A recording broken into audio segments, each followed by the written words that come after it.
in the den of iniquity. Vicinity no pretty, calamity fi hit we any moment. What a pity. Tomorrow never certain. What dwells behind the curtain? The face of evil smirking with that shifty eyes averting. It's not a steady bubble, that either pop or topple. Many will fall and stumble. Let the dozers gather rubble. From LA to Colorado, Guinea to Burkina Faso. Cannons could reach the towers and the troops will storm the castle. I say, run, run, come, make we get it. Because the peace that is bestowed upon the meek is overrated. So run, run, come, make we get it. Calling all your daughters and your sons, we come forget it. I say, run, run, come, make we get it. Because the peace that is bestowed upon the meek is overrated. Lord, run, run, come, make we get it. Calling all your daughters and your sons, we come forget it. With the rubble steady rising, and hearts are compromising. Convictions here are stifling, making evil appetizing. The fists are steady forming, and countenance is falling. Defenses are withdrawing, possibilities are falling. In these your circumstances, evil will make advances. Pick up your sword and lances, and be sure to take your stances. Victory is never promised, the battle is upon us. Gather the brave and honest, and the righteous in your corners.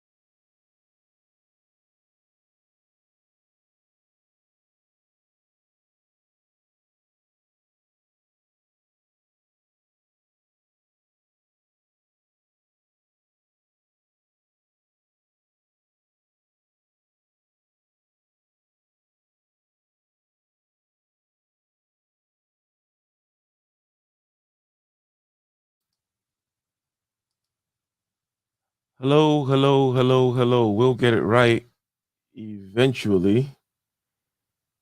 We will get it right eventually. Let me check out my audio here. How's it going, Dr. Thunder? Can you hear me and can you say something? I can hear you. Okay, cool, cool, cool, cool, cool. We've got dusty internet connection, lack of power out there in the subhuman African regions. And also, but the show must go on, ladies and gentlemen. The show must go on because you're at the place to be, 4 p.m. Eastern time every Sunday. Case closed. Highest level topics on the most relevant, or highest level conversations, I should say, on the most relevant topics. Right. And today we're talking about something that I think that after the decision, after the Supreme Court decision, after SCOTUS said that affirmative action is no longer the law of the land, there's been a lot of silence. It's not been like with, let's say, after the Roe v. Wade decision, where there was a lot of noise made regarding the rights of people being taken away, right? And I don't know if you want to just remove your. You keep dropping up, Dr. Thunder. It might be the internet. I don't know what it is, but No, you can remove the camera if you want. Go No, ahead. it's something. Yeah, there's something else going on. But Chank, you gotta move the stuff around. Yeah, 100%. Now, let me go ahead and make this shift here. As people come in, go ahead and click that like button.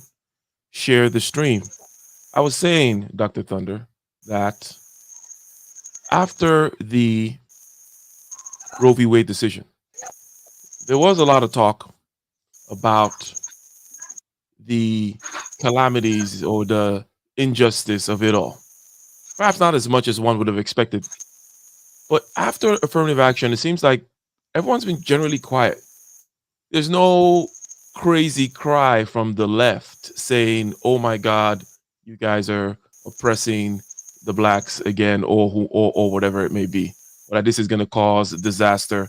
We're not getting a lot of that alarmist or alarmism coming through. I wanted to just start from there to see if you gauge the same thing. So starting with Dr. Thunder and then Kaizo and Lion Legal here, and perhaps people in the chat as well, because there are going to be downstream effects of this stuff. Okay, companies are not going to be able to do certain things that they may have wanted to do, or now they're going to be happily able to do certain things that they want to do. in terms of diversity.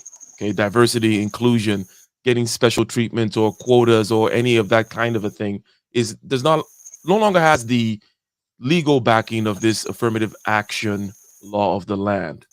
So, Dr. Thunder, the question is, what do you think about the aftermath of the affirmative action decision?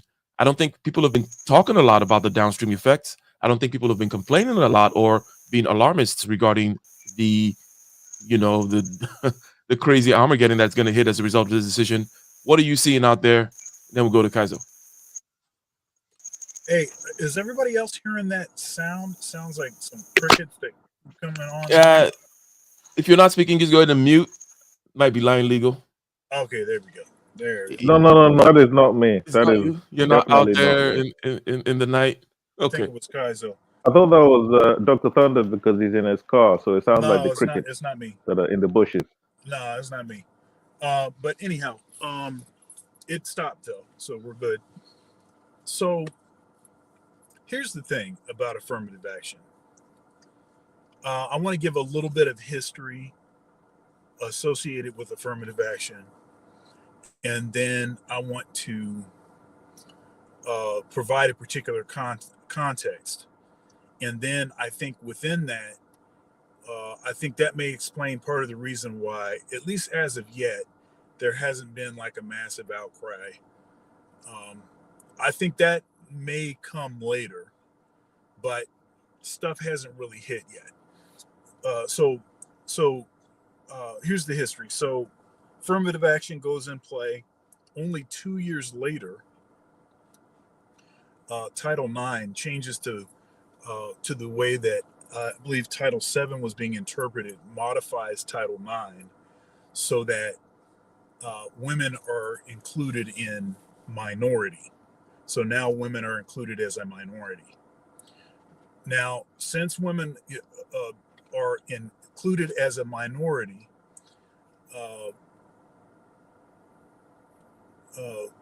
it sort of it takes away from the original purpose of affirmative action. So the original purpose was sort of laser focused on Black men as a sort of attempted repair of damage that was done by the state to the Black community. So once women were included in that, the net effect of that was that 84% of the recipients or the beneficiaries of affirmative action have been white women. And though it was determined early on that that was the case, they just continued to double down on the same stuff. So diversity and inclusion is really just affirmative action reborn, except for without the original purpose of affirmative action. And so they basically have been able to just go for the gusto, don't consider, in particular, Black men as part of the calculus. And so there's a reason why colleges and universities, for instance, there are 20,000 fewer Black men in the academy than Black females. And there's a reason why all these HR positions around the country are full of Black females, right? Because they enjoy a double minority credit. Okay. Now, the reason that I think a lot of Black men, and I know me personally, have not been perhaps as concerned about the dismantling of affirmative action is because it has not served its original purpose since 2 years after it was put in place. All right, so the impact may actually be a net zero for Black men, whereas the impact as far as how it's likely going to affect Black females, for instance, that may actually end up being a different sort of story. So, but we're not hearing complaints coming from that end either, right? So right. So now the reason, so I believe that the reason that there hasn't been a lot of complaints yet is because you still have these diversity, equity, and inclusion uh, offices within these corporations, departments or whatever. You still have them functioning, fully functioning. They're still doing what they were doing before. Matter of fact, at the institution that I work at, we got an email, and the email said, we know that this thing came down, but we plan to basically double down on the same stuff that we've been doing. Okay, that's basically what the email said with respect to diversity, equity, and inclusion. All right, so the sense is that they're going to drag their feet as long as they can until they're forced to, and maybe some legal action will have to take place before this fully happens, until they're forced to make some changes.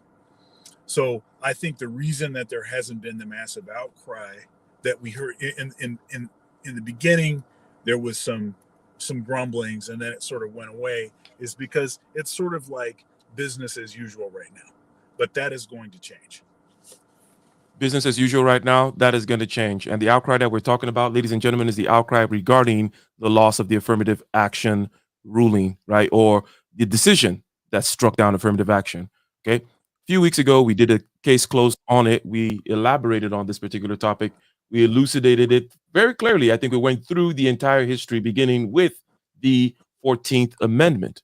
14th Amendment, Brown versus Board of Education. Well, Plessy versus Ferguson coming in first there before Brown v. Board of Education, and the whole shebang, right? Kind of going through this equal protection under the law history. And now we've lost affirmative action, and there are going to be many downstream effects, but we're not seeing the outcry. Dr. Thunder says it has not served the intended purpose. Hence, there's no outcry because it was doing something else anyways, right? So the people whom it was intended to serve are not going to be crying about it because they were never served. And then the people whom maybe have been getting some benefits because of the soft nature of the programs that by which they benefit, those are still in place until they are challenged directly, right? So, Kaizo, what is your sense regarding the affirmative action law? We've not yet gotten into the fact yet of the case of the topic, topic proper, downstream effects. We're just talking about the reactions right now, the reactions that you see with regards to affirmative action. Has there been much? No? Why? Go ahead. Yeah, hopefully you can hear me well. Yeah, just go ahead. Just do it. Just do it. Okay, yeah. So I think from what I've seen so far is, well, I don't want to say excuses exactly, but I'll say that there was a lot of issues with black men and not actually making the best out of these affirmative action institutions when it was functional. One of the issues is black men in general, as Dr. Stanley mentioned right earlier in other discussions, that were the least, let's say, responsible for actually using it. Right, white women were the majority, and actually that isn't a good thing. Right, it's not a thing that actually, let's say, put some kind of virtue on us. I think what that shows is that we're not organized. We don't know how to lobby the right institutions to actually put ourselves forward.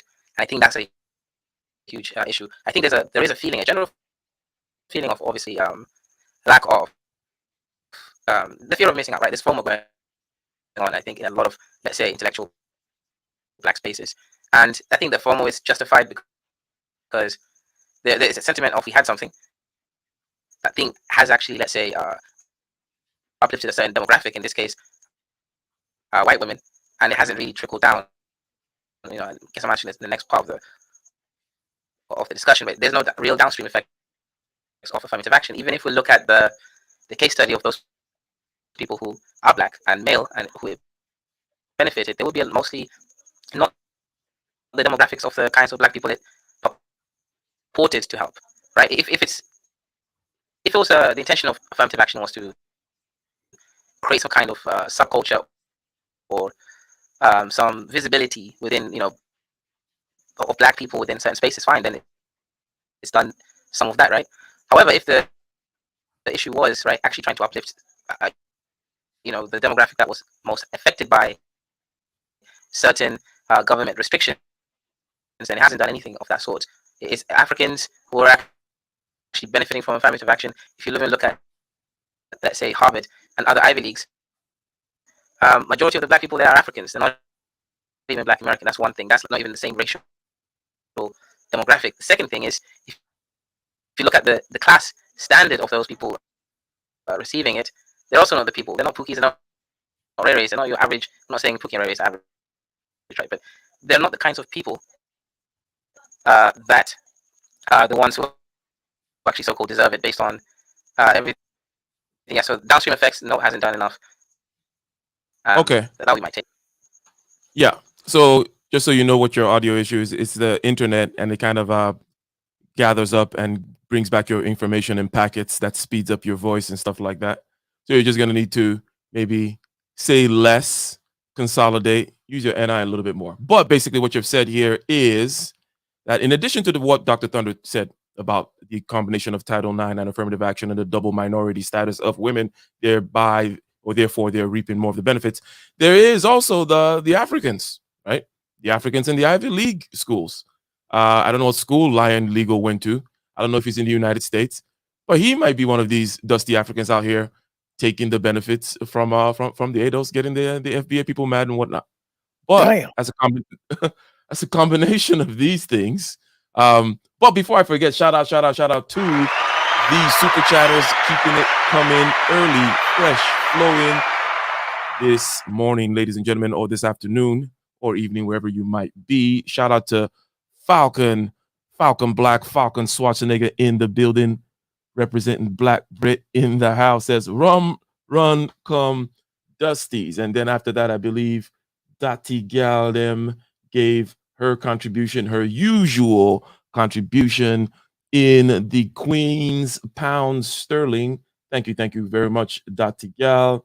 Shout out to Juju for the super chat she's about to give. She hasn't given a super chat yet, but you know, you gotta pay your dues, Juju. We haven't gotten a dime from you. Now, we also have Carlo here saying that simping is hurting Black men, specifically in the high end, that we have to do something with regards to fighting these laws. Okay, and we're gonna get there in a second. So, Lion Legal, what are your thoughts regarding the reaction to affirmative action? What is the reaction that you're seeing? I think that it's been somewhat subdued. Dr. Thunder seconded that opinion and gave reasons why. What do you think with regards to the reaction to the affirmative action decision? I would agree with you. And the fact of the matter is that given how impactful a decision this is, which was a law that was specifically intended to affect Black people, yet you don't really have a strong-throated rebuke by any political party on either side of the aisle. The reason for that is because the initiatives and the policies that affect Black people as a whole, essentially, may not be seen as having issues at the forefront of political debate because of the reason that we live in a convoluted political world whereby any Black issue is added on to the issues of several other interest groups too. But the problem with that is that Black people have specific policies that they need addressed, specific policies. So if you add this on to other groups, you are not going to get any policy that actually benefits you. It's incredibly difficult. And that's why affirmative action did not actually go to its original intended beneficiary, but rather it was spread across, like, different groups. In addition to that, the effect of the court case, what is going to happen due to the race-based affirmative action being struck down by the Supreme Court? Well, theoretically, a few things could happen. One is that you get the number of Black students being admitted into university dropping sharply. Another thing is that the judgment itself, the judgment stated that race alone cannot be a basis upon which a student is given dispensation into university, because it's a zero-sum game. Anytime a student gets a place in school, there'll be another student that was not able to.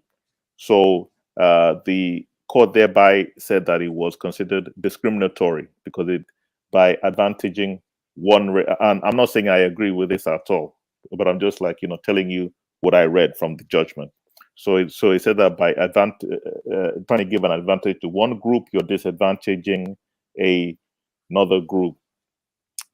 However, it stated that what schools could do is take a myriad of factors by considering the history of the applicant. So if the applicant is poor and they've come from a disadvantaged background, or they can even use the lens of race to describe what they have had to go through in their life specifically.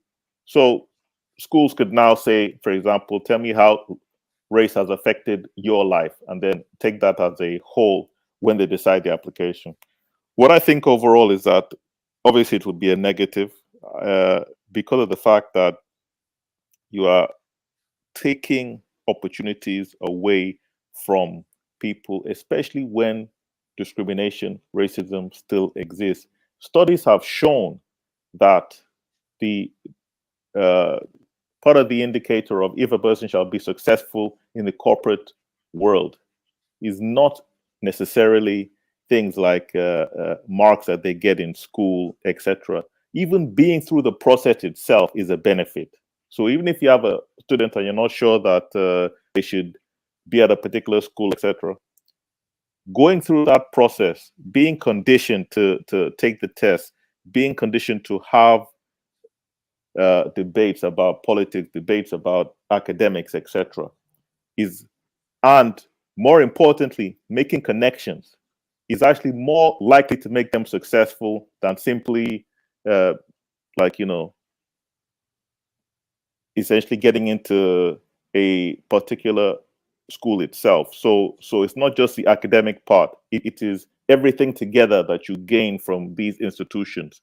That's why the argument about why should people not why should they get in if they don't have the marks, why should they be able to be provided that that advantage at the disadvantage of other people. Look, the people that are the most advantage are those that are legacy applicants, applicants who have parents who have donated to the school, who have gone to the school before, don't have the grades and have got in. So why aren't those applicants actually or classed as unconstitutional? Why Let is me it pause you only? there, Yeah. Lion Legal.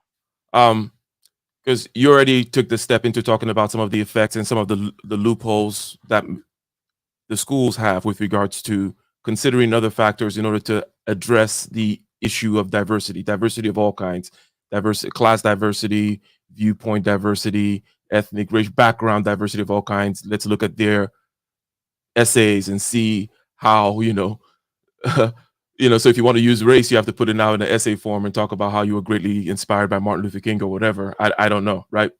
But generally speaking, you agreed with the general reaction, because we're going to get into some of the things that you mentioned. Because you mentioned some of the downstream effects, but you're also talking about the legacy admissions and whatnot. Okay.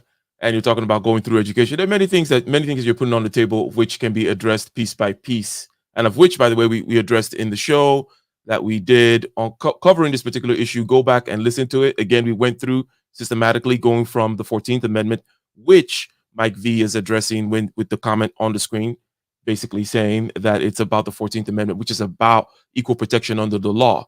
So the court made the argument, the six that decided to strike it down, making the argument that, as you rightly said, Lion Legal, they are adversely affecting someone else. That if you have some criteria that adversely affects another group, right, whether it was intentional or not, it's in violation of the Equal Protections Clause. And Mike V here says that they're technically right, but ethically wrong, which I don't know what you think about that line legal, but you will, but you've already expressed that you don't agree with it.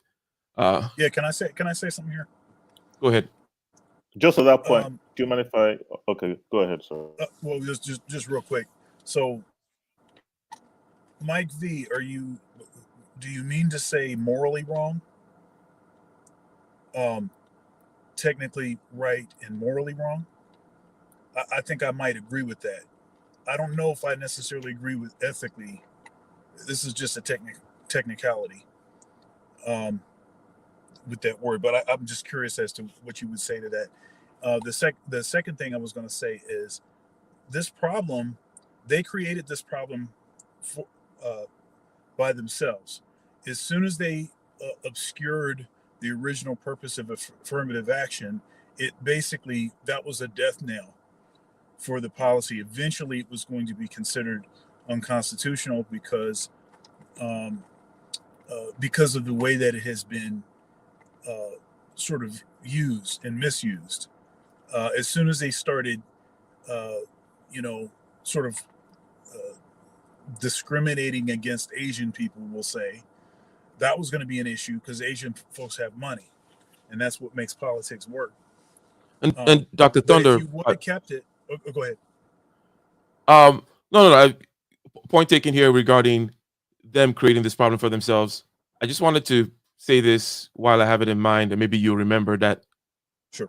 It is worth looking at other laws with regards to their intentions when they were passed, the legislations, and then court rulings that uphold certain legislations and they have certain intentions, and then fast forward 5 years, 10 years, and see how they've perhaps been misused, because it seems to be the rule of the rule of the land regarding politics, that things start a particular way and then they get kind of. I want to basically see if there can be a comparison regarding how affirmative action has been twisted with regards to the previous point about whom benefited, right?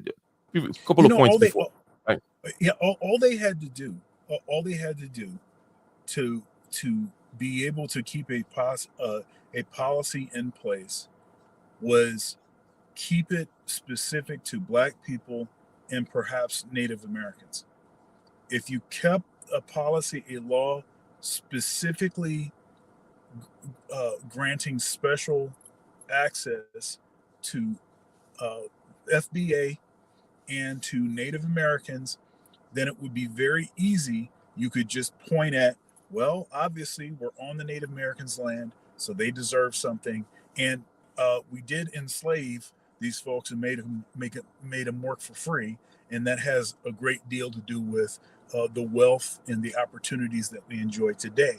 So if they would have just kept it there, but they of course obscured it, they sort of bastardized it, and then they weaponized it and used it as a way to actually do what it was that they were more comfortable with, which was propping up white women. Dr. Thunder, can I ask you this though? Doesn't the same legal argument apply even if they stated that it was specifically for Black people? Couldn't they simply argue that it is a line legal out? And Dr. Thunder, you'll get your chance to go around after we get LAR here, because it's right back to you. But line legal, it's a question of what was initially done. If it was initially stated this way, right, just like the Native American, there are rules specifically targeting Native Americans, right, regarding to their lands and whatnot. Even if it got repealed, it will have, through the past how many years that it has been, the benefit will have been reached. Because if it was the kind of law that affirmative action was the kind of law that was kind of going to have a sunset regardless, right? So even if it said for the next 30 years, Black men or Black people, African American people, ADOS, as determined by such and such criteria, are going to get this, even though it sunsets or gets canceled, for the period that it existed, it would have directly been affecting the people whom was targeted to, right? So, and I'll let Dr. Thunder, was there anything that you would add to that particular response, that it's still shaky even if you make it targeted towards an ethnic group? Yeah. It never was going to be able to be something that was forever and ever. Amen. Yeah.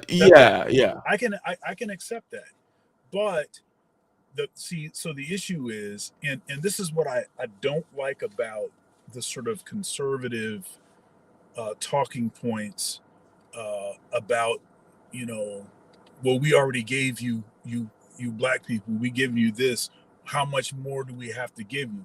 See, I don't like those arguments because they're disingenuous, because the policies that were put in place were quickly taken over by who they were really comfortable propping up, and it wasn't us. So that's why I don't like those arguments. It's disingenuous. It's uh, uh, morally wrong. There you go. There you go. Let's get LAR's response here. LAR, affirmative action. We covered it. We covered it in detail. We talked about the two cases, right, brought by this by the plaintiff here, and we talked about the decision where there were six decisions written, and then my brain isn't working, but you know the opposing decisions, three were, I think, two or three were written. So there's lots of opinions, not decisions, opinions they call it, right? That, you know, just a lot of kind of argument back and forth. And by the way, the people whom uh, offhand discredit Clarence Thomas's arguments because of some personal beef, I find that to be a little weird, because I think that even if you disagree with his conclusion, let's say from a moral standpoint, I think he painstakingly kind of laid out his case. You, with evidence and such, you can say, hey, this premise over here is I disagree with, but you can't just say that, you know, it's not to be dismissed, right? Oh, he's after all just a Uncle Tom affirmative action receiver who has been out pulling up the ladder, and hence he's not to be taken seriously. I think that is unfair. But anyways, Mr. LAR, what do you think about the reaction? Especially since such a small percentage of black men actually were recipients of affirmative action. It's like, dude. Indeed. What you got to say, LAR? I think affirmative action. Let me ask a question before I answer. I know it's kind of weird and rude. Does anybody think that affirmative action was successful for the groups that participated in it? So let's say the white women that got benefits, or certain other women, such and such. I think the individuals that were able to game it, I think, you know, their lives are better. They're driving their Audis and whatnot. But collectively, it wasn't successful. No, it was a mishmash. It kind of, yeah, no, there's no one particular group. Yeah, white women are fine. So everybody else pretty much wasted up like 60 years of a step ahead collectively. So at this point, we know it was intended for black men. I get it. But they changed it 2 years after that. I get that. So the quality of life of all the other groups that participated in it, they shouldn't have anything to complain about, because they had decades to put themselves farther ahead. It seems like, you know, the sun is set on this whole thing, and people are kind of hedging their bets that they're still going to kind of live high on the hog. So to me, like the affirmative action thing, it's, as a black man or FBA or ADOS, how you, I know, I look at it as all these other groups are probably going to be black men in the next 5 years, and they're not going to be able to handle it. So I think all of this confidence is fictitious, because one thing y'all talking about was the Ivy League stuff. So if I'm not mistaken, Ivy League costs $75,000 to $90,000 a year for 4 years, and the average amount of money an Ivy League graduate makes after 10 years of working is $90,000. That don't sound like the smartest group of people to me. So for people to fight for affirmative action or use that as a justification to dismantle it, I'm thinking to myself, well, congratulations, because if I'm not mistaken, former President Obama, he was still paying student loans when he was on a campaign. That means our best and brightest minds have not figured out math at a fundamental level when they're such geniuses and their families are such geniuses. And the legacy thing is because the legacy kids' families are smart enough to know we could pay for this. LAR, I just want to make sure people get what you're saying here, especially as it pertains to stuff that has already been said here in the panel. That Lion Legal was talking about perhaps how important it is to this education stuff, while forgetting that we're talking about Ivy League. We're talking about this elite places, like, you got to have the crazy school, blah blah blah. They're talking about a small percentage at a particular type of corner here. It was a particular type of club, right? And in terms of lifting people up economically, that's not necessarily what that club is for. That club is there to maintain things, right? After you got yours and you want to be president, okay, then you have to go to Yale or Harvard, and then we tap you on the shoulder, and then it's that kind of thing. But to say, and also, I wanted to also add this other thing too, because there's a question of fit that Antonin Scalia said, and we was called a racist for it. He highlighted a question of fit, which meaning you shouldn't necessarily, just because you're a brilliant black man, necessarily wanting to be competing at the Ivy League, because you might have a bad experience there just because of the way the people who are there have been trained to see the competition. You could go to some University of Texas, Texas State University, some good school, University of San Diego, right? Study your math and your engineering there in an environment that is less crazy than these other places, and you will get all the benefits. Probably end up getting the better salary. You'll be one of those C students, the higher A students, right? That kind of a thing. And you'll be way better off than trying to compete at Harvard, barely scraping by, having a horrible experience. That may sound like, oh, well, are you saying that he's not good? Yeah, but not everybody is necessarily prepared to do that stuff. And by prepared, I mean there's a certain type of, you got to have money, and you got to have the after school classes, or Kumon amongst the Asians, or whatever it may be. Southern California Kumon after school program I was referring to. That whole lifestyle to prepare the kid to go there to be playing a certain type of game. And by the way, it doesn't also suit all personalities, by the way. There's a certain type of personality that it's not really about the game for them. It's about what they're interested in. I'm like that, for example.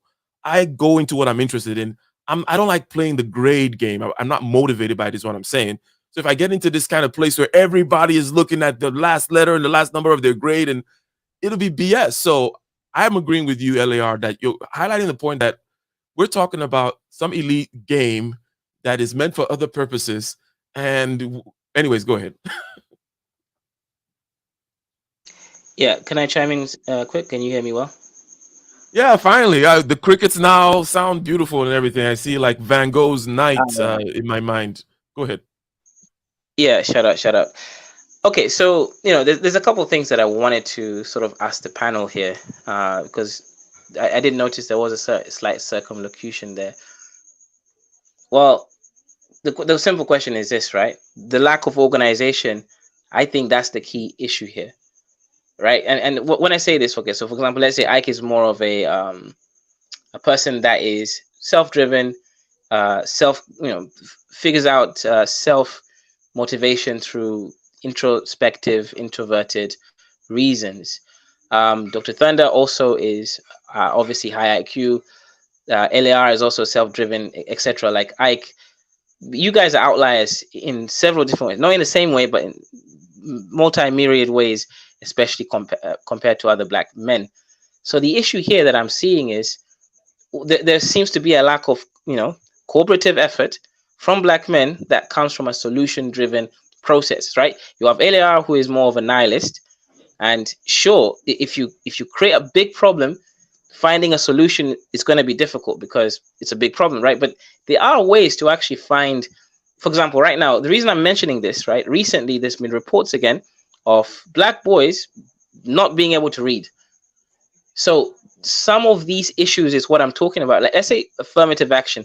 what is it, you know, we need to have clear goals when we're, let's say, lobbying for some of these specifics. Okay, are we trying to, let's say, reach the same levels or representative levels based on, let's say, our percentage in the nation? Let's say black people generally 15% America, right? Do we want 15% in so-called top fields so that there's this visible element? Okay, is that a key factor, or is it actually also children of a certain age demographic reaching a certain reading caliber, right? Can More or I less what I'm interject? trying to say is there has to be cooperation, and these things have to be outlined and not just be focusing on nihilism. Yeah, hold on. So No, yeah, Eliar, go ahead. I think like when you brought up the point about black boys not being able to read. I think we look at it in some less practical than it should be. If every other kid of every other group knows how to read, guess what that means? The schools and the families are participating in teaching them how to read. If the black boys are the ones that are not able to read, that means the schools and the parents aren't teaching them how to read. That's not something that kids just don't wake up and just read all of a sudden. That's something that has to be taught. And a lot of times we skip over that first part of it because that means black boys go to school and teachers don't teach them at a young age. I'm not talking about, 13, 14, high school. I'm talking about from 5 to 10 or from 5 to 12. We kind of just overlook that part.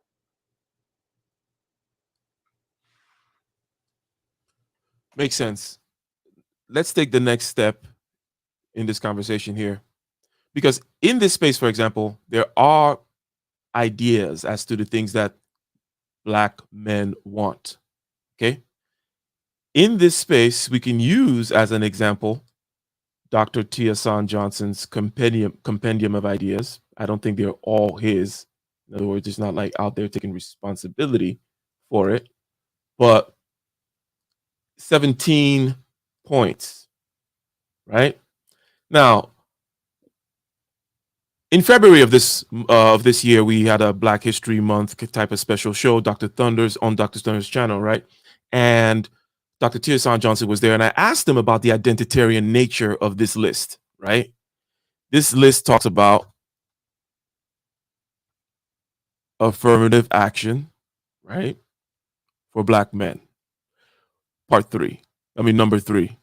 It talks about the target audience. It talks about highlighted there black males. So basically, my question was at the time, this was prior to the affirmative action decision. At the time, was the feasibility of this type of politic, right? The feasibility of having an identitarian program that says it's for black men, it's about black men in a democracy. How could you, in a democracy with the numbers that you have, right? That's hence the whole point of democracy, right? I mean, hence the whole point of mentioning the democracy. You have certain numbers, which is not the majority, far from the majority. How are you going to push an identitarian program? Where's the why would the Irish man vote for this, and so on and so forth? There, but back then there was still an idea that, well, through legislature and the courts and whatnot, you know, with the affirmative action under the affirmative action and diversity umbrella, some of these still could happen because they actually do reflect the language of that. In other words, saying things such as affirmative action and so on and so forth, and other kind of preferred treatments. So, Dr. Thunder, the question is: you remember the show, you remember the program, you remember the question, you remember the general, because it was a general thrust. It was my general thrust in this show, anyways, of like, how does this work? You have to have coalitions, or you have to have vague things. You have to have things such as, like, in the 1970s, there was a program passed, the Community Reinvestment Program or something like that. That kind of addresses in a non-identitarian way a lot of the things that are on this list, right? So, and on top of that, forgive me for repeating myself, with the affirmative action decision, it makes things like this even less feasible. What do you think about that? Where am I wrong? What are your thoughts, Dr. Thunder? I don't know that you're necessarily wrong. I think it is. I think it is challenging, and I think you have to face the reality that in order to get the sort of numbers that you need, you're going to have to figure out how to expand this to a large enough group of folks that you can get some numbers and some resources. And so I'm not opposed to, and neither is Dr. Tia San Johnson, to caucusing with folks that you may have some sort of benefit from caucusing with. You can put things together. That's fine. And I would also add to this, though, that affirmative action, the original version of affirmative action, actually was affirmative action for Black men. It actually that was the original iteration. It was, so that point on the list was actually more of a point to say, let's return this to its original, its sort of original purpose, and get some of this other stuff out of the way. Now I will say, and that was a great show, by the way. That Black History Month program that we did. It was BGS, Green Gorilla, you, me, Dr. Ronald Neal, and Dr. Tia San Johnson. That was excellent. Case closed. Y'all should go and check that out. But you know, under the current dynamic with affirmative action and diversity, equity, and inclusion, it seems to me that a clever way to bypass some of the obvious anti-Black male, especially straight Black male, sort of the practice of using those policies to further marginalize us. Perhaps Black men can, I don't know, you could claim that you're the B in LGB and you're still married, you have kids, but you could claim the B part, right? Because nothing's really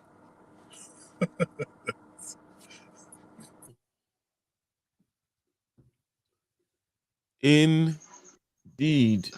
So we see on the screen, Kaizo, it's going to come to you next. But I just want to read the first paragraph of Affirmative Action for Black Men, number 3 in the 17-point compendium, Dr. Tia San Johnson, right? Double minority status for Black males where they have access to employment and higher payment income floors based on their race and gender, right? This is in response the generation of policies that disappropriate, disadvantaged, disproportionately disadvantaged Black male based on their race and gender. Okay, basically. Okay. So going backwards, and then, Dr. Thunder then asserted that, yes, affirmative action was originally for Black men. And that point number 3 here is just saying, going back to that. Point number 3 here is what was killed rather directly by the recent decision, right? That the party is kind of over on this particular tactic. Hence, what's the next tactic for all the other kinds of points that are on this list, or for even achieving the purported points of this number 3? Kaizo, you get the idea. In a democracy, how can you do identitarian stuff, especially now after when the courts are not supporting you anymore? Obviously, there's such a thing as going back to the grassroots to build up court cases to then legislate and then put back in the courts. But you can add that as well. You can have that kind of a grand systematic approach, or you can also talk about the grassroots approach of the particular boys going to school that are not getting taught, that Eliar was referring to.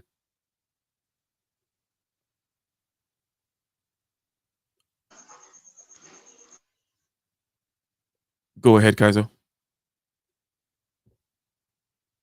They've opened the door.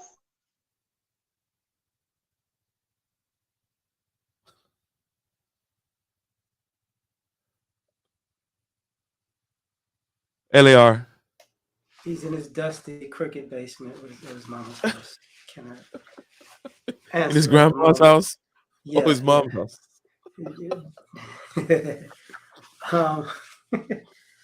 I think like initially, like what Lion League was talking about, and this what this whole premise was about, higher the highest of higher education being the premise for this. To me, it became a bunch of smart people who did something extremely stupid that will backfire on them. And, you know, affirmative action for Black men didn't happen, but affirmative action for everybody else did. So I don't know why these other groups of people are going to act like we're the only ones that's going to have a backlash or downfall from this.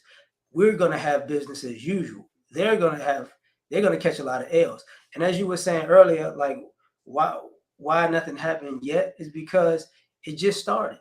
The impact of it is not going to kick in for a few years, because also that's the we can make the same argument with Roe versus Wade. I haven't heard anybody talk about that for a good amount of time either, you know. But people are figuring out ways to do that and have abortions if they want them. So we are going to see in this quote unquote new economy of, you know, AI included, people getting laid off. To me, this was probably the worst time to fight for affirmative action to be dismantled for other groups, because I don't think white people are going to hire you, because they're going to hire their own first, second, and third. So I don't know what like, and as far as the education piece is concerned, you know, we've learned this as Black men a long time ago. What good is it, good education, if you can't get a job with that good education? LAR, to more or less underline your point, but also to remind us that since 83% of the recipients have been white women, they have been hiring their own first, second, third, and fourth. Then maybe a lucky ninja can get in there fifth. Shout out. Kaizo, by the way, how's your audio going, or are you still fighting your grandma for space and internet connection?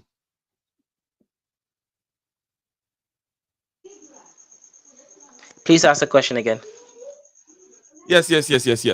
And by the way, shout out to Practitioner for the super Cash App, the heavy-handed Cash App. Thank you very much. She's out there balling in Texas or something. Here I'm going to read something, and then I'm going to re-ask the question. Just the second paragraph here says, we propose that Black men be offered permanent government employment at $25 per hour. It seems rather specific in terms of the amount there. Maybe it needs an update, with biannual cost of living increases. Okay. This type of thing. But the question is the fact that affirmative action has been rebuffed, if you will. There are certain types of political tactics for getting things that men want, let's say in this space, for example, with regards to changing certain laws. And I'm using Dr. Tiersan Johnson's 17-point agenda here, just a collection of points, and highlighting that affirmative action makes it more difficult for an identitarian approach. In other words, to say Black, to say male, and to say affirmative action for Black men, jobs for Black men, special homeless, priority for Black men when it comes to homes and such, that the affirmative action decision has made all these types of approaches have less teeth, have less bite, be less effective. Democracy, generally speaking, will now be the recourse, meaning you have to then do broad-based coalitions, do things that are not identitarian per se, try to get in where you fit in. In other words, if you're something that you're looking for, you see there's an opportunity, even if the opportunity never said Black men on it, you go out there and you get it. I've heard people say, for example, and I'm going on and on here, but hopefully you get the point of the question. In other words, then what can be done given the fact that this particular card is off the table, the card whereby the courts will affirm or uphold an identitarian stance towards preferential treatment, right? I've heard people say, for example, that, oh, the government was going to be having a particular set, we're going to be importing particular machines and we're going to train people on it. And, there was a contract out there, and no one paid attention to it until all the immigrants started, taking advantage of those contracts, right? And then it's like, oh crap, it's a whole bunch of Mexicans working at this with this particular new machines, supplying the machines and hiring the people. These things tend to happen whereby natives, now I'm speaking from an immigrant perspective, don't see certain types of cracks and stuff because they're not particularly looking for it, right? But the people with sharp eyes who came here for economic purposes are looking for these cracks, and they go in there and they get theirs somehow. But I'm going to restate the question.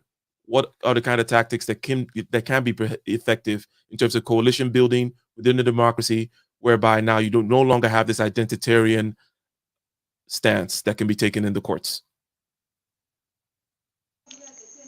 Okay, so I want to make something clear. The identitarian stance isn't being taken away. It's the racial aspect of it, right? If you're part of the flower rainbow people, you actually are protected under Okay, yeah. law, So right? gender, yeah. So the male, we need to add, get in there somehow. Weird dudes like you maybe can add your own letter. But you anyway, gotta go ahead. claim the B. Yeah, claim the yeah. B. So They don't actually, need, now, you don't have to have evidence. You don't have to give them evidence of the B. You can just claim the B. yeah. Actually, you don't have to even claim the B. You can. There's another term that they use, which is what was it? Right? It's like pan genderism, right? Pan whatever it is. So LGBTQP, whatever. Right? The P, you can claim the P, right? That means you're pan. So you can be whatever it is that you And want. then there's the whole W. I just find it funny that the whole at the outer edges of that string of letters, right? When you start getting into the WXY, whatever, all that stuff, or the plus, the plus is just another way of just then claiming individuality again. It's like, I'm plus. Because now you're getting so high. That's it. We can claim the plus. Yeah. Plus. Yeah, exactly. I'm plus. Plus requires no explanation, no nothing. It's just, I'm plus, bro. Right. So, my statement here is this, right? And I think this is kind of related to this.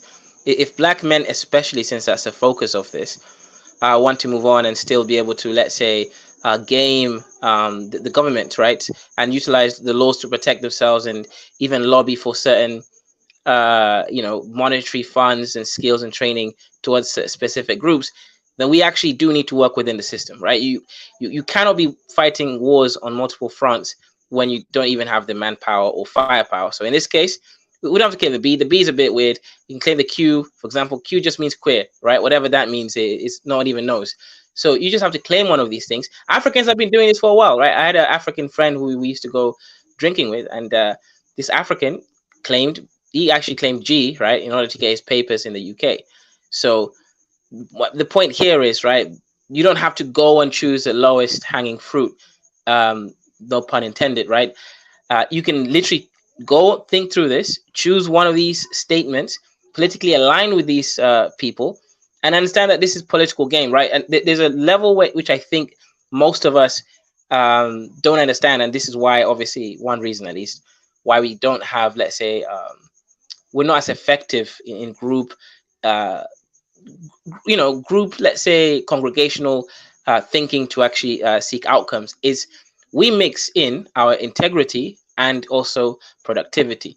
And then we think it's either one or the other, as opposed to someone basically coming in, using what's around them, and then using that thing around them to benefit them. So in this case, no, gender is still a protected class within the US courts. And you can use gender in this case to actually link black men in it, right? Black and one of these LGXQ terms would actually give you leverage. So I think we have to now move within the definitions, because these terms are definitions. They're not just, let's say, feel good sort of situations, right? I'll give you a simple example, right? In Africa, right, FGM is illegal as hell. So it is in UK, America, etc. But a child apparently can be done the same thing, castrated because of these things, right? It's all to do with the political unions, the legal definitions. It's not even about the morality or anything else. So I think black men in general have to come sit back at the table, accept that the world is where it is, and use that for their advantage. So yeah, I would say it is possible for us to still gain a lot, but we have to be moving smart. Okay, I want to go to the children that LAR talked about in this approach of, okay, yeah, let's say you're immigrants. Immigrants are always looking for opportunities, and the immigrants that come here, whatever they find, they kind of relate that information. Is generally it's out there in the nervous system of the immigrant community as to where these opportunities are. Like, oh, there's opportunities with group homes, or let's say, for example, elderly care. For example, the boomers are retiring. The boomers have money. The boomers don't want to retire in an S hole somewhere, so they're going to be paying high dollar for medical care towards the end of their life. Who provides that? There's certain immigrant groups or certain people that just kind of know that there's just money over there, and they go through the programs step by step.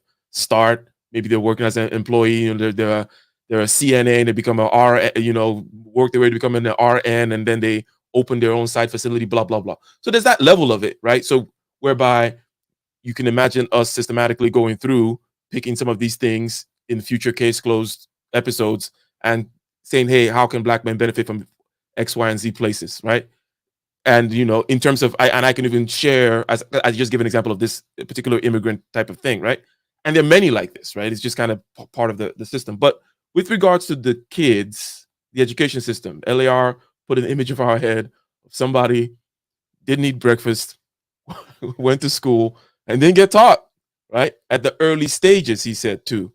And Dr. Thunder, how about that? What is the issue there? I know that perhaps there's a family issue there because the family has to pick up a lot of the slack, especially in the early stages.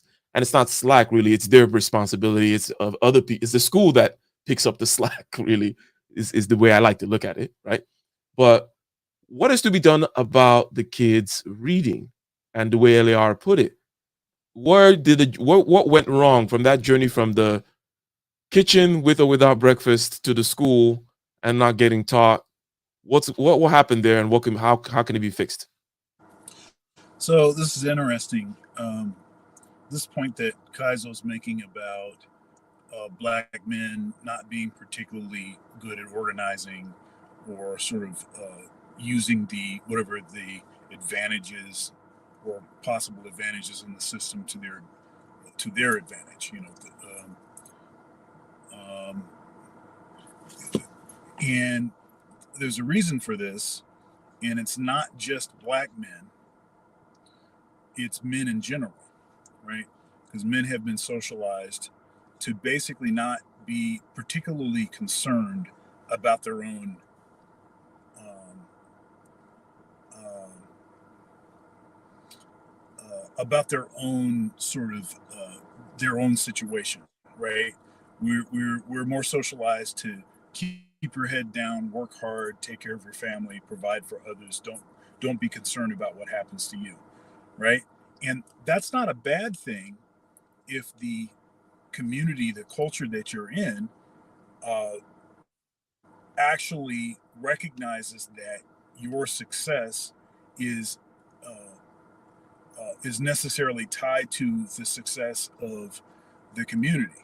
So if your family, starting with your family, if your family recognizes that we really need to prop the boys up because these boys, not only are they going to be the ones that are going to protect this family, they're also going to be the ones that are going to protect the community.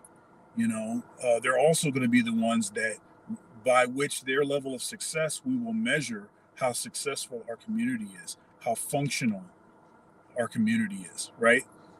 But so the issue here is, in particular, and this is worse in the black community than anywhere else.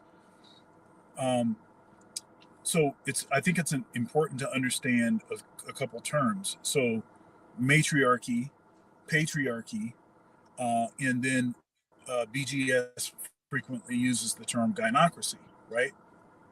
and what it is that's meant by these terms. So the Jewish community, small hats, they are they actually tend to be matriarchies, right? But in a matriarchy will still, in their development, will still prioritize the boys, because they recognize that though they are a matriarchy, the success of their culture, their society, is going to be largely dependent on the success of the men, right? So they will actually lean towards and make sure that the boys are getting what they need. Okay. A patriarchy, of course, is, we know what that is, and good and bad. It's turned into a pejorative, but actually, patriarchy is the natural order. And then, I think that hold on one second, just to kind of abstract a point from what you're saying, that really the cleanest separation between matriarch and patriarch, especially in the examples that you've given, is just basically the lineage thing. In other words, like you become a Jew from your mother's side, right? In, right, in a patriarchy, it's your father's side and your father's name. That is right, really is the that's crux right, of the difference. How right. they treat each gender and how they recognize the roles and do their social politics, that is, I think, it's a secondary issue, right? But anyways, go ahead. Well, you can call it a secondary issue. It's Oh yeah, yeah. possible to I'm have, just saying that, yeah, the as you exemplified, a matriarchy can have, where yeah, can still it knows the importance of the boys, right? And I think even a right. patriarchy can Well, know the importance and the place of women, and it's just a question of, right, yeah. Go ahead. Yeah. right. How well they're doing that job. Right. That's a good point. But a gynocracy, and that's what we have in the black community, and more as the in the developed world, where feminism has really taken hold. You're converting traditionally, patriarchal sort of strongholds, and even matriarchal ones, to gynocracies. And gynocracies, uh, basically have replaced. They believe that men are basically not necessary. Can I ask you a Um, question, Dr. Thunder, about the state prior to freedom?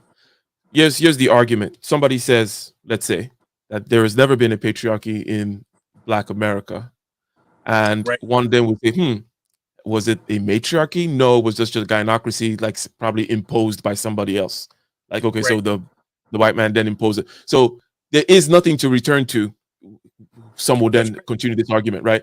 And this is part of the SYSBM, or shall I say, SYSBM let it burn kind of a stance. Is there is nothing to kind of return to say, oh, we want to go back to the patriarchy. Because I do, there was never a patriarchy in your community.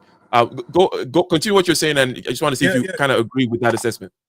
yeah. No, I'm with that, and this is one of the reasons why a lot of folks in the space got sort of, um, incensed with this idea of black men saving the community, because as I framed it, the community has never prioritized black men and boys.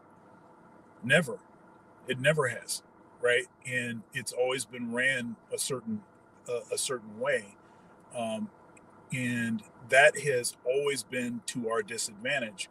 So why would you want to support, or or save something that that is targeting you? That has been intentionally, uh, marginalizing you.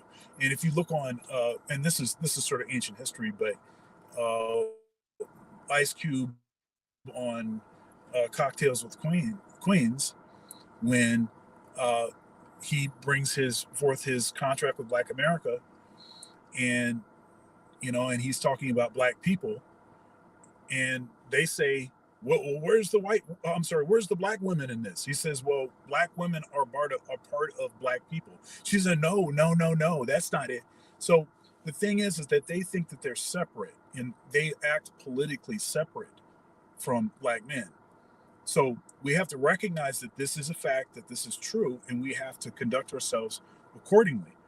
Um, Now, the final point I was going to make, is just that. So if we're in a gynocracy, and the world is becoming more and more gynocratic as we go, as feminism is spreading.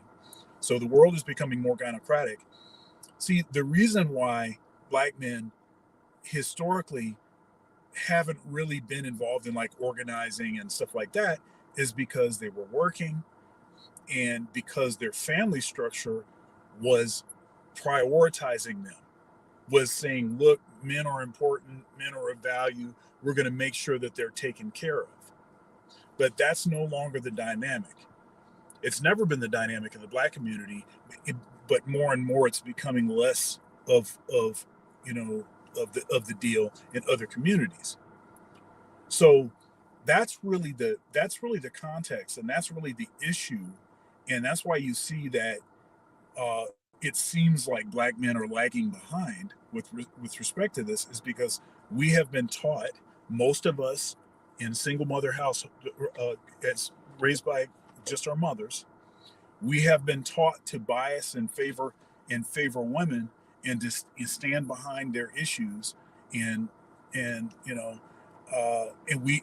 so it's going to take a great deal of it's gonna take a huge change in the general way that black men can conceive themselves and their place in the world, and what it is that we deserve, what it is that we um, um, should get. We pay taxes also. What should that pay for? We should be able to participate in the political system just like everybody else does. We certainly have labored like everyone else. So, yeah. Indeed, indeed. And have a lively conversation going on in the chat. Shout out to you guys. Shout out to you guys. Hopefully you are liking the stream, sharing it. Okay. 4 p.m. Eastern Standard Time, every Sunday, the place to be. Highest level conversations on the most relevant topics. Case closed, ladies and gentlemen. And today we're talking about the after effects, the downstream effects of the affirmative action decision. Not a lot of outcry. Everyone has agreed to be the way in which this thing has been reacted to. Not a lot of outcry. And for several reasons, because number one, the intended target were not the beneficiaries. Hence, the intended target has nothing to complain about. The other Can people I, who can were I, I'm go ahead. sorry. Can I address this, Mike V's comment? Yeah, go ahead. Okay, so in there's a certain perspective, or sort of contingency within the space that tends to point this out and think that it's not a valuable point to make. Um, I think it's a valuable point to make, not because I think that Ice Cube is is a great figure, or that Ice Cube is, who we should who we should uh, you know he's the gold standard. That's who we need to try to work to become, or even because he who we should, or even that he is um, you know like a skilled politician. Obviously he's not, and also obviously he's not in office. Okay, so all of that is the case. The point that I'm making is that there was a clear expression, there was a clear point in time when it was made very clear that the issues that black men have are a distinct, different collection of issues than the issues that black women have. And this is not something that he himself said, it was the thing that the black women on the panel said. They said, your issues are not my issues. We need our own issues. We're our own thing. That's the context that I'm bringing it up in. I'm not bringing it up in a context to sort of glorify Ice Cube. Um, I have a lot of issues with Ice Cube in his, uh, you know, young Ice Cube, we'll say. I have less issues with him now because I consider him to be more of a free thinker. Um, but anyhow, I think I made my point. I'm going to ask LAR, and then I'm going to ask you, Dr. Thunder, what Rael is talking about here. Because basically, you just made the point that your point of bringing up Ice Cube was to make it clear that here are women saying that they're separate from you. And then Rael is saying that it's always been clear. So there's some historical context here to it. Like, I don't know, maybe it was in a song somewhere, or maybe, I don't know, Aunt Jemima told Uncle Ben's one time. I don't know. I don't know. I don't know what the history is of Dr. Thunder. But LAR and then Dr. Thunder, right? I want you guys to kind of maybe make it more clear, just from someone from the outside looking in, how this separation was made clear, or how the separation was already well known. We already talked about the form of, you know, let's say gynocracy, which is like an outward imposed, blah, blah, blah, whatever. But then how else has it been made clear other than, you know, because it didn't just happen with the Ice Cube thing, right? Like it's not like, oh, it happened in the 2000s or something like that. That's what I've been made to understand by comments like Rael is given.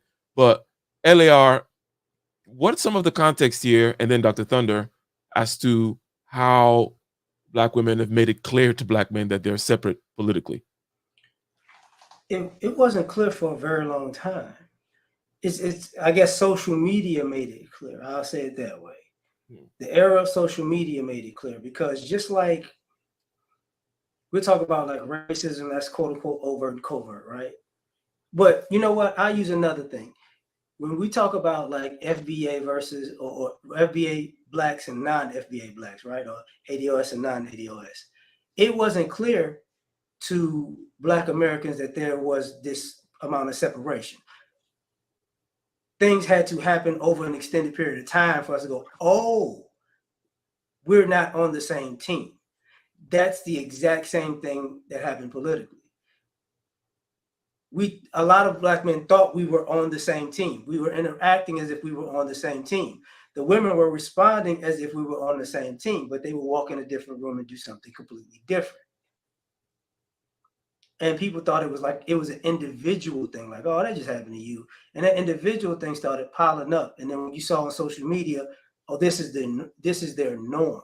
I know people, we talk about the civil rights movement and the feminism split. I get, you could say that's where it started.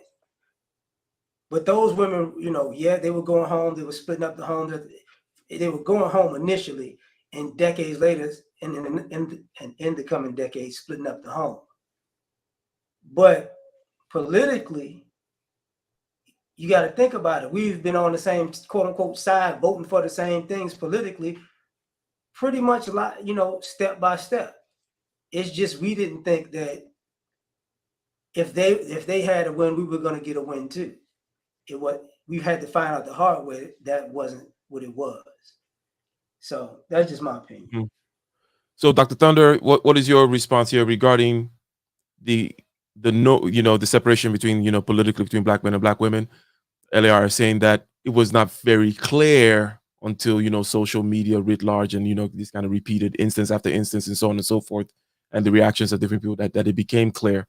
And all this is in response to Rael's comment, making it seem as though, and there are other comments in the space making it seem as though it's always been clear. There's always been some kind of undertones of a separation. So, Dr. Thunder, and then Mike V, I want your response to what's on the screen, and then whatever you came in to add. But go ahead, Dr. Thunder. Yeah. This is interesting. So, and I wasn't suggesting that was the only time when it was alluded to that there were different interests present in the Black community. A distinct and a clear Black female interest and a distinct and clear Black male interest. I wasn't necessarily saying that. What I was saying is that it was a recent point in history where that was underlined and it was clearly stated, and it was clippable and it was regularly referenced.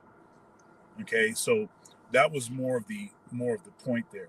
We can go to things in history in the past and look at those, but I'll tell you, one of the challenges is, with so many of us being raised by single mothers, we are going to naturally be biased towards their direction, and we're going to learn how to perceive reality through a gynocratic sort of lens. We're going to look at it like, well, that's okay because it benefits women, and I love my mother, so I want her to be happy. So that's going to be the tendency for us to do, and we're taught to even take a bad deal and be happy about it. We are stepfathers. Black men are stepfathers at the highest rate in any community in the United States, at the highest rate. Still shamed because uh, many are not willing to do it anymore because it seems like a bad deal. But even such, we're still at the highest rate. We're stepfathers, um, and a lot of that is it's socialization. It's the expectation for us to serve a certain role that we've always served, and anybody that decides that they want to, think differently, they get that, they get some heat for doing that. And I think in the case of Ice Cube, where he wasn't even saying anything that was specifically for black men, he wasn't even saying that. He was saying black people, and that was not specific enough for the women on the panel. That was my only point with that. And I hope that's clear. I'm not, I'm no, I don't think that Ice Cube is the, should be the standard. I think there's a lot higher standards than that. Let's put it that way. All good, all good, all good. So, Mike V, if you had any kind of quick comments on what the comment that I have on the screen here, right, by Rael about this separation, just a quick comment on that, and then your thoughts on what we've said so far in this show, basically the downstream effects of affirmative action. There's a particular door that has been closed with regards to some of the kinds of things that in this space people might say they want, right? And so there's a stating of desires, but then in terms of paths to take, there's been a general idea that, through the courts you can get certain things, you can get through diversity, inclusion, affirmative action, but that door is closed. So your thoughts on that as well, and whatever else you wanted to add. But beginning with the comment on the screen, go ahead, Mike. Hey, thanks for having me up. I just wanted to say that in regards to this comment here, that they are separate from black men politically, this is true that the issues of the day that get put on the ballot and the things that get correlated in data in terms of public policy, yeah, it is different. Black women who we know that are underserved in the healthcare sector, that is different than black men. And so when you start talking about pushing public policy and putting things on the ballot, those sort of things become a priority more so for them than just the general collective, top down approach. And I think what Ice Cube did was create this sort of contract of Black America without actually having any sort of external input. I know he had a couple of other people like Sandy Darity and a couple of other folks, but Derek Hamilton and a couple of other folks, but he didn't reach out to people on the ground that would be, would have their input, like to have their input on that contract of Black America. So that being said, I think, to be honest with you, I think he got what he deserved. He went up there for whatever reason. He's doing this campaign of going to people that really don't matter, whether it's Cocktail with the Queens or going to Tucker Carlson. He's going to all the wrong places to have sort of this discussion about Black people's interests for who knows what reason. It doesn't make a whole lot of sense. Now, earlier I brought up Raphael Warnock, Senator Warnock, because at the very least, this is an elected official who is a Black man, who understands Black men's issues. And if you look at the policies he's proposed in the Senate, you'll see how it reflects Black men's issues. He actually has a Black male agenda. But that doesn't get talked about in this space, primarily because we only want to look at Ice Cube. And I'm saying, let's remove Ice Cube and let's actually talk to the people who actually are focused on Black male issues and are actually pushing the legislation to do it. Ice Cube is not a politician. He never will be. At this point, he is known as a grifter, and that's why the administration didn't want to reach back out to him. There's no reason to talk to him, and a lot of the agenda for Contract of Black America has already been passed or proposed in legislation through the Congressional Black Caucus. So there's no real reason to talk to him. There's no reason to even have him a part of the conversations anymore. Okay, so to put a fine a period on this, and then I want a quick comment on this latter ISQ part, this latter part of the effective approach to getting things done. It dovetails with this topic because we are talking about effective approaches to getting things done in a post-affirmative action world, right? And I mentioned that an identitarian approach is not going to necessarily work. What are you just mentioned, for example, aspects of the Contract of Black America. I was talking about aspects of the 17-point plan that we looked at. And you mentioned them being passed, for example, or being pushed forward by Congressional Black Caucus, right? What's your answer to the question there, or maybe some examples along these lines of the Congressional Black Caucus as to what Black men should do? I know you basically said that. You said Mr. Warnock and this and that. Okay, but elaborate a little bit more as it pertains to the kinds of things that men in this space say they want, and then how to get it politically done in a world where it seems like an identitarian approach is going to be harder to do. Mike V. Your last comment kind of broke up for me. Can you repeat that again?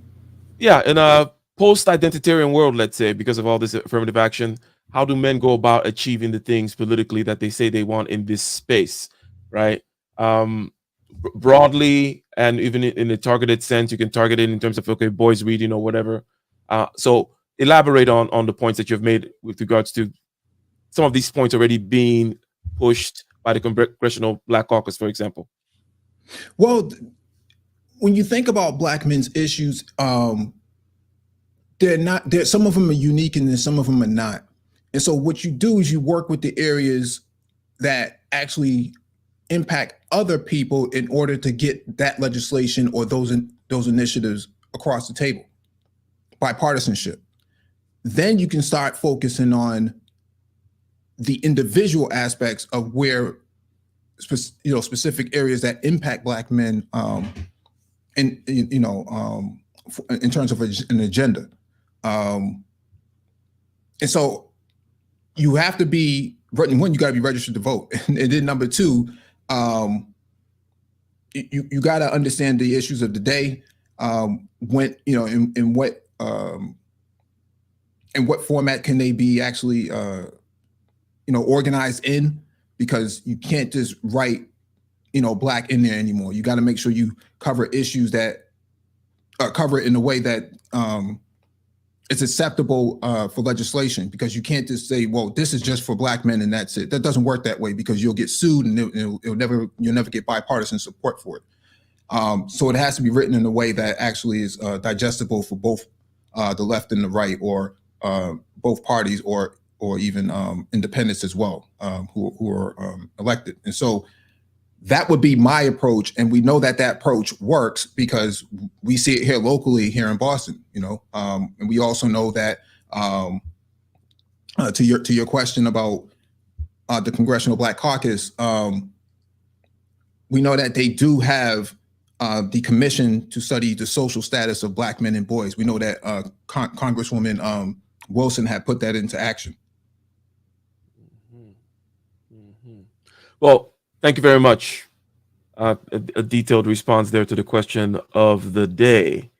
Now, ladies and gentlemen, we're past that time, so we're going to be landing the plane with kind of closing thoughts here and finalizing and trying to tie things in a bow and see where we move forward from here.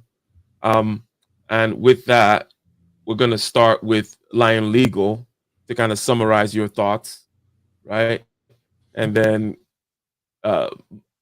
Kaizo, LAR, and so on and so forth. But Mr. Lion Legal, you just hop back in the panel. We've kind of talked about ways of moving forward. You, in your initial comments, talked about some of the downstream effects and perhaps ways of moving forward in terms of even within the narrow scope of, let's say, somewhere like Harvard, how they can use other means of meeting their diversity desires, right?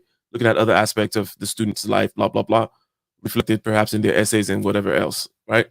But you can give your thoughts generally on the topic, right? That we've regarding affirmative action here and the path forward, but also the most recent things in terms of effective ways of getting things done when you can no longer just say use race. You can't use race. It can't be a black thing anymore. It can be a black man thing per se.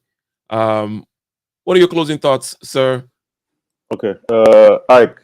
First of all, I'd like to thank you because we've got supposedly educated people in the mainstream media, in the news, but yet they didn't bring up this issue that you brought up today.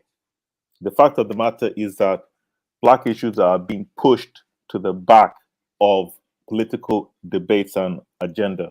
Going to the uh, problem and how to solve the problem of the lack of affirmative action now, it would have to be a multi-pronged approach. You'd have to do several different things at the same time, which include, number one, building black institutions. Because even if affirmative action was still in place as it had been in the past, it was not actually going to benefit those it was supposed to benefit. And then by the time that you even get out and get a job, you would still be going through the same discrimination that you had faced even to get into school in the first place. But when you've got black institutions, you've got executives that kids coming into banks can look up to and say, I'd like to be him one day. You have black doctors that kids can aspire to be. That is a very good environment psychologically for us to be in. A very good environment because it inspires confidence. Another approach is the legal approach.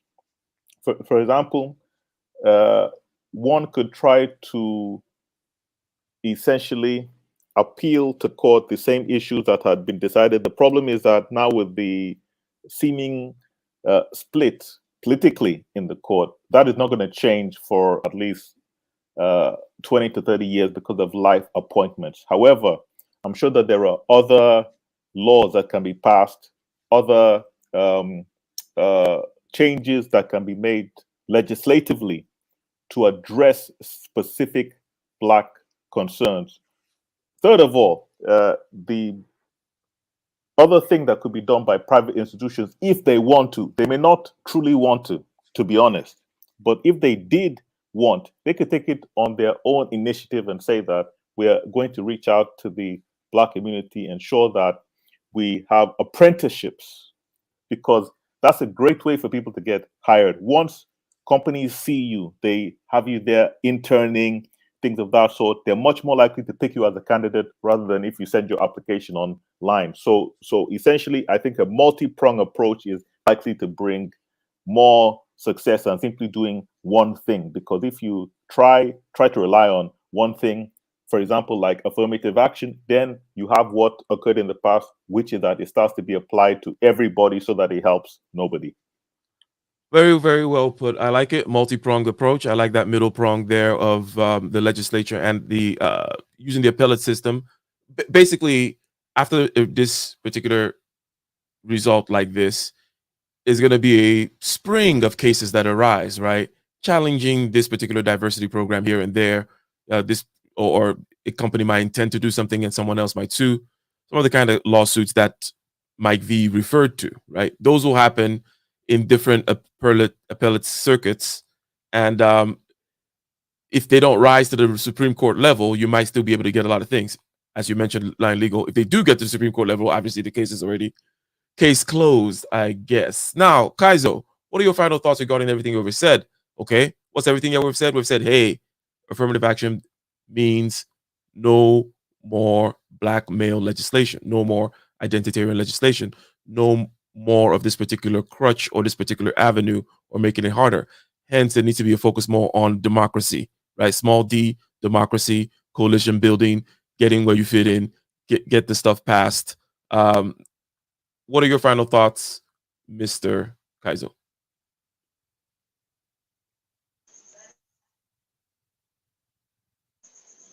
Yeah, Ike, shout out to you, man, for bringing up these conversations. I think you're really shining a light on a lot of topics that the mainstream media is not mentioning. So I agree with the previous brother. I'll say that my final thoughts here, it's more or less the same, right? After being on this panel, and in general, just kind of analyzing human nature and behavior. There's a lot of theisms, right? So the one theism is, well, the state, let's say general mainstream, main demographic, aka white people society, isn't interested in doing anything for black people, right? Now, if they use those for, let's say, to meet certain quotas at work, that's a separate issue. And ultimately, we have to be the ones to gatekeep, let's say, our progress, whatever that means, right? Specifically, uh, in this case, Black Americans, because that's the country that it affects. However, I would like to add on and say also, generally speaking, if we don't actually increase our not just visibility, right, but our interaction with other groups and understand how politics is played, right? I think that's probably the main issue that I'm kind of beginning to understand is that we're politically illiterate people that don't actually know how to leverage anything that we have. And if that doesn't change, no matter what we get, we're not going to be able to leverage it. Ultimately, that's the main issue here. So, black men, be organized, have clear outcomes. For example, is it black boys being able to read? Right now, they can't read. Is it, you wanting there to be, let's say, a more UK centric school education system whereby the money is, more or less shared out, more or less equal across the whole state, as opposed to, let's say, the more richer bougie areas have more funding to the school systems. You can't afford to live there because guess what? You're a dusty single mother, which is more or less what a lot of black kids, 72% of born of single mothers, that will put you in poverty automatically compared to, let's say, the greater society of 50%, right? I don't even know what it is, right? But I think some communities only 30%, like Asians or something. So if you do the comparative analysis, these are the real issues. You cannot get your kids to good school because, well, you're outside of the catchment area. Outside the catchment area because you can't afford the real estate. So if, let's say, black men were organized, they will lobby the government and states to pass laws that would say, hey, listen, um, schools need to get certain funding based on performance or some other crazy metric, not really based on how the state collects taxes and then distributes it however it does. So stuff like that, right? So be organized and have clear goals and outcomes. Yes, yes, yes. Politically illiterate. You're gonna trigger LAR. So LAR doesn't like being called illiterate. Shout out to LAR. But LAR, what are your final thoughts? It's been a very good conversation. But what are your thoughts, sir? These mother. Okay, okay. Uh, as far as the politics part, I don't know why, but I think people are just naive. When it comes to the Congressional Black Caucus, they don't have not one Republican member. You're not going to get anything done if you're in politics in all um, your whole caucus is on one side. What are you gonna? You can't get anybody to help on another side because you don't have people on the other side within your caucus. So they're not going to get anything done politically. Um, anything of relevance to black people, they'll hop on everybody else's bandwagon to help them. The other thing is if it's politically, we need to be actually focused on black people, not everybody else. Everybody else is focused on themselves and using politics to enrich themselves, and even latching on to things that us as black people are supposed to fighting for, and they're taking that to give back to themselves. I think we're being naive thinking that somehow everybody is working together. They're working as a group politically for their own benefit. Um, on the outside of that, you got to act like politics don't exist. Because if you're gonna say we're living in a country that has the history that it does, Politics actually hasn't been used to help us for the most part. So you should already know that no matter who's in office, no matter who's in charge, this country is still this country. It's still it was built to be unfair based on a caste system and class. So that's not going to change. So that's the other part. And I would say the final piece,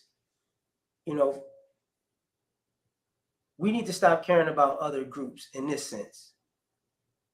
They're going to take a bigger hit from this affirmative action than we are. And we should not be a warm place to fall when these other groups get hit. So that's got to stop also. Because, the country has given welfare to pretty much everybody else in a different way, just with a different name. And people have been building their confidence and their arrogance off of bad stereotypes of Black people or Black Americans and good stereotypes of everybody else. So let's just see if all of these good stereotypes are true.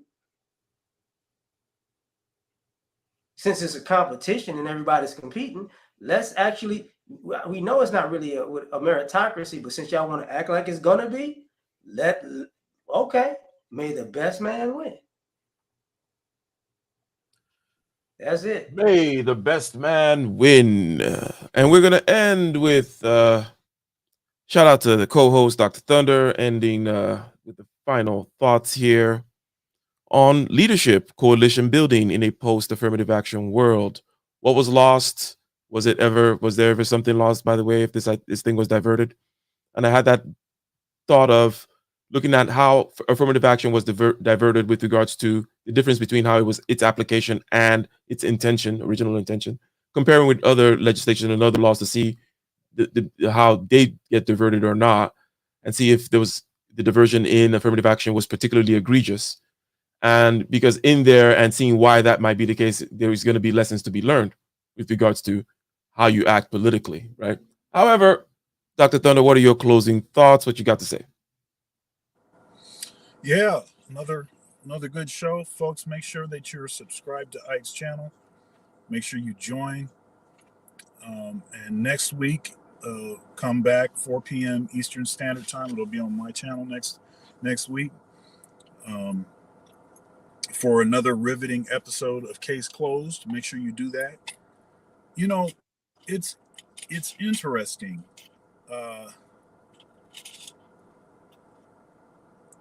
The reason that there's a sort of a large contingency of Black men that are disgruntled about politics and don't believe that politics will be something that will help them is because that's the history of politics in this country.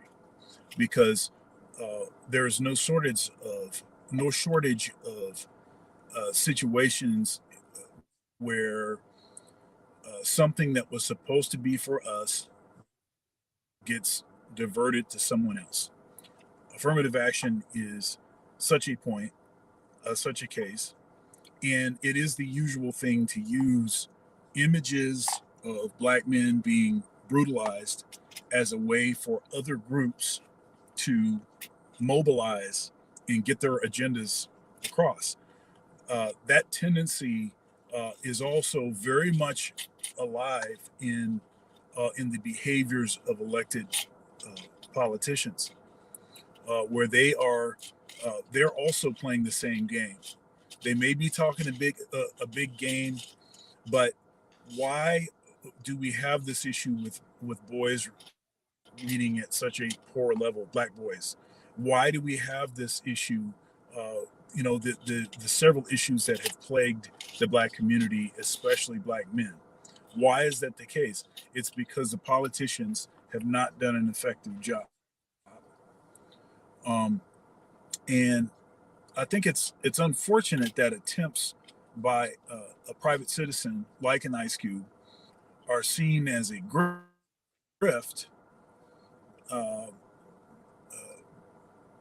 rather than at least an opportunity for people to have the conversation. Because whatever you want to say, nobody was talking about Warnock, not to the extent that they were talking about Ice Cube and his contract with Black America.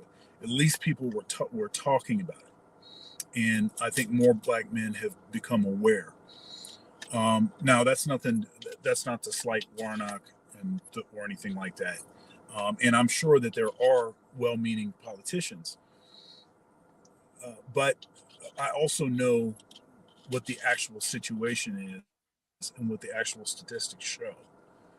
And it's obvious that these political attempts have failed miserably.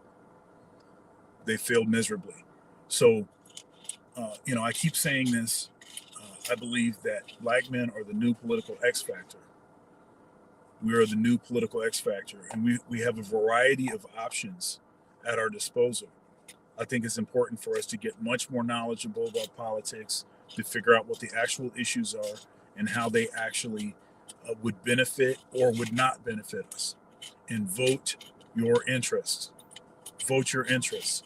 You can decide not to participate in the political process. That can be a political statement in itself. That is a statement in itself. That can be a choice that you take. You can choose, and contrary to what other people say, I think you can not vote and you can still complain because you still pay taxes. Okay, so that could be your choice. You could say, I don't want to, I don't want to vote. I want to participate with this, whatever. That could be an option. Another option is to vote for Democrats.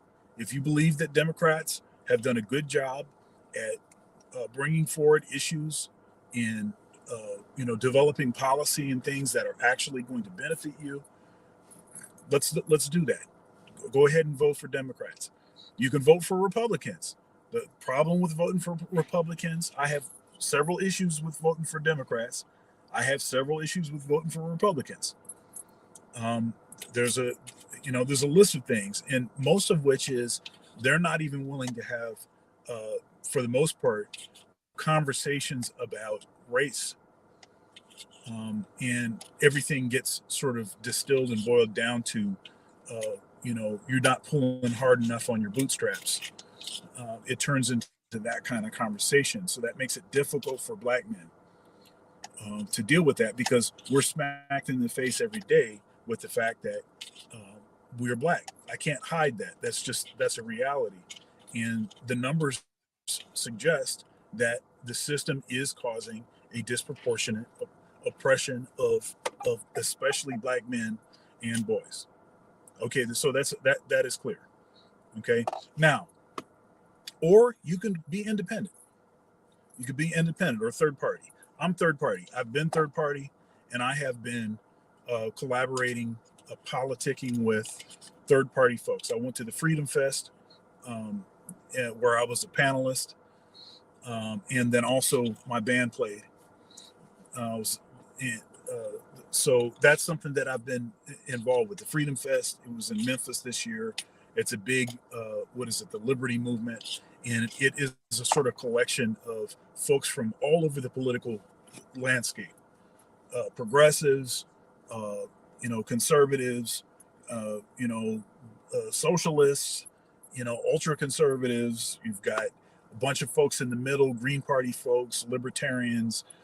You have all kinds of folks, and they're actually willing to have conversations, even in areas where it's known that they typically will disagree. Right? Our political system has become way too polarized. It's either the Democrats or the Republicans, and too many people buy into this fallacy that if you vote for the Democrat, then that's a waste. I'm sorry, if you vote for a third party candidate, that it's a wasted vote. And I'm here to say that it's not a wasted vote. That doesn't mean that you can't caucus with Democrats or caucus with Republicans. It doesn't mean that you can't get on the phone and call your representative if they're a Democrat or Republican and let your grievances be known.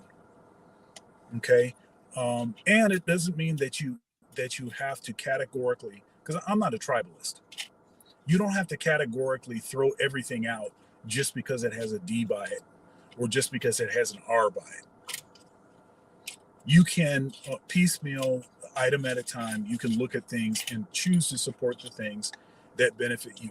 Black men must vote their own interests. To the extent that Black men vote their interests, that changes things. That significantly changes things. And folks will have to start listening to us. So anyhow, that's what I got.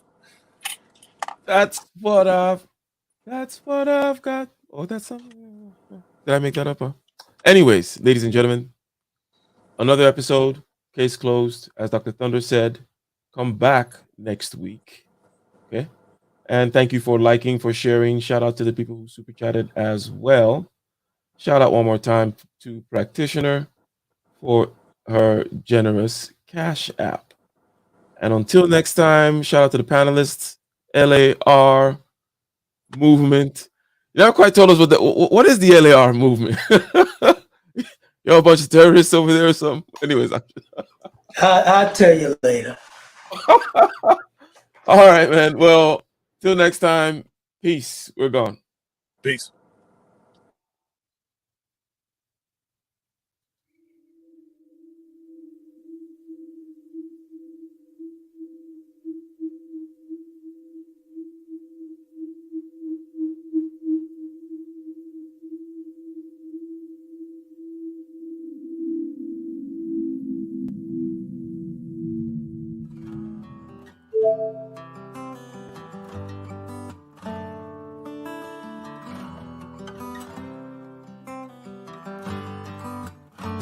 In the den of iniquity, vicinity no pretty, calamity fi hit we any moment, what a pity. Tomorrow never certain, what was behind the curtain, the face of evil smirking with that shifty eyes averting. It's not a steady bubble, that either pop or topple, many will fall and stumble, let the dozers gather rubble. From LA to Colorado, Guinea to Burkina Faso, cannon could reach the towers and the troops will storm the castle. Hey, I say, run, come, we get it.